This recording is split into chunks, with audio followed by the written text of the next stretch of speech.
Greetings lords and ladies, and welcome to the Westeros vibe, where stabs through the gut heal themselves in no time at all. Before we start, I would like to remind you that links to every article or video covered this week can be found in the video description below. Also in the description you will find timestamps, so that you can choose which stories you will want to view. We started the week with, is Game of Thrones catering too much to the fans? We weigh in. This article contains two opposing opinions regarding this question, so if you're interested in this subject, take a read. However, the obvious answer is yes, although at this point, with the story diverging so much from the books, might as well do this. Moving on to, Clive Russell discusses the Blackfish's respect for Brienne. Following the events from the previous episode where Brienne and the Blackfish interacted for a short time before he was killed off screen, Clive gave a couple of statements. Brienne represents for him his young self, a person of integrity, a soldier of integrity, trying to do the right thing. That added to the conflict he felt of what was the right thing to do, whether to send men or to Sansa or not. I'm probably about 6'6" tall, I think she's about 6'3", but all the time I worked with her I felt like she was taller than me. Now I don't really know what that was worth. It might be something to do with being confronted by a physically charismatic, very tall woman, or maybe it's that she's caught the impressiveness of the character of that woman, that soldier. Rest in peace, show Blackfish, and let us hope that your book fate will truly be fitting to your character. Next up, Johannes Hauk with Lem Lemoncloak on filming Season 6 and the plot that could have been. Another character which bit the dust in the previous episode is Lem, member of the Brotherhood Without Banners in the books, whose appearance gave fans hope that Lady Stoneheart would appear on the show, hopes which have been dashed since then. In the article he goes over the process of being cast under a false name, and then reading his part of the script in which the Hound was also under false name, for secrecy's sake. For more, follow the link below and read the article for yourselves. In other news, Nikolai Coster-Waldau and Gwendolyn Christie on Jaimie and Brienne's reunion. Nikolai gave the following statement. It's a great scene, these characters are so much about holding their cards so close to their chest, and they don't want to reveal how they're feeling. But we know there's history between them, that this is more than two nights meeting, but they will never acknowledge that. As for Gwen, I was excited, it was really fun to be with Nikolai again, and I thought the way of which the reunion happens is not really expected. I just love that it was so formal because within the confines of such formality and having to negotiate with each other, there are so many other stories begging to be told in those moments. There's a slow process of creeping familiarity among two people who haven't seen together for a long time. It was allowed to build. And I love that Brienne asserts her intelligence and her newfound mind of strategy and negotiates with Jaimie and gets the outcome she wants. He allows her to safe passage to go in and negotiate. It wasn't cliched in any way. Moving on to ratings report. Game of Thrones keeps flying high with no one. This week's number is 7.6 million, which fits in with the rest of the rankings pretty consistently. 2 more episodes to go. Will they pass the 8 million mark? We shall see. Next up, Game of Thrones director Mark Mylod talks deaths, mistakes and Stoneheart. In the interview, most questions revolved around Arya and the Blackfish, so if you are interested, take a read, link down below. In other news, Game of Thrones Season 7's casting has begun. As of now, there are 2 casting calls.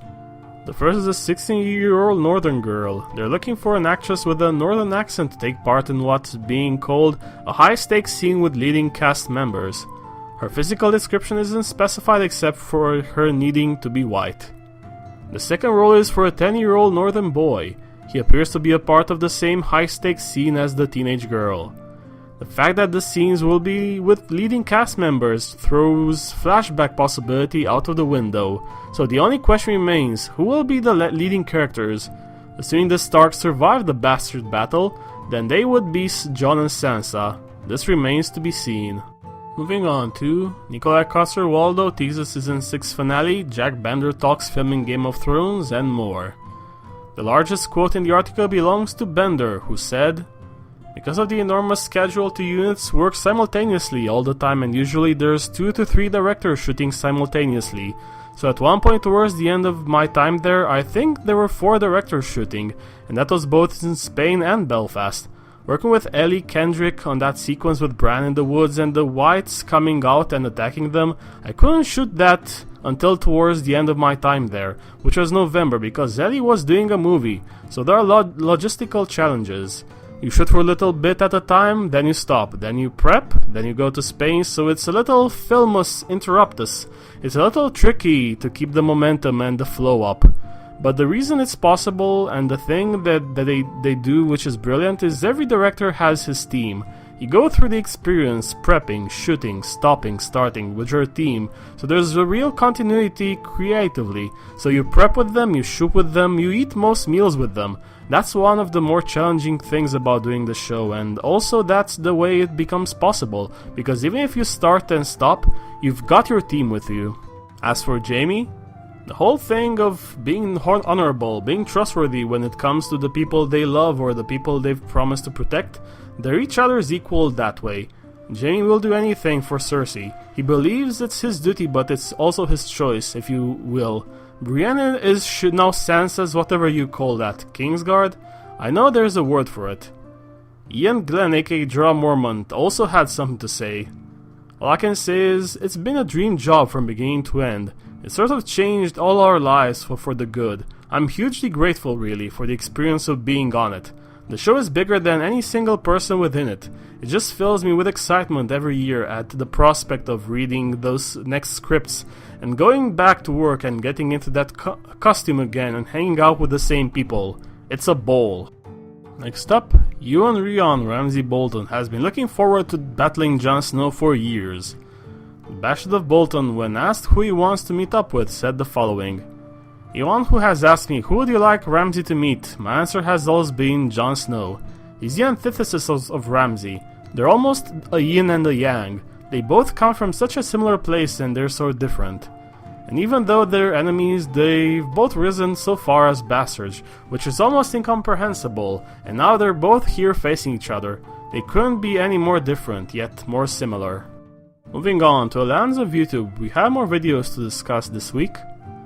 Reviews and or discussions of and about episode 8 No One have been released by the following channels: AlShiftX, Elio and Linda, Emergency Awesome, Preston Jacobs, Red Team Review, Vassals of Kingsgrave, and History of Westeros with their usual show-only and book-to-show discussions.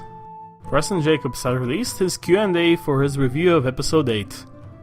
Red Team Review has also released his Q&A for the latest episode review. Emergency Awesome has released a discussion about Euron Greyjoy, his Q&A for his review, and the episode 9 trailer breakdown. That is the news for the week ending on June 19th. I hope you have enjoyed it. If you have, please like, share, comment and subscribe. And stay tuned. Goodbye everyone.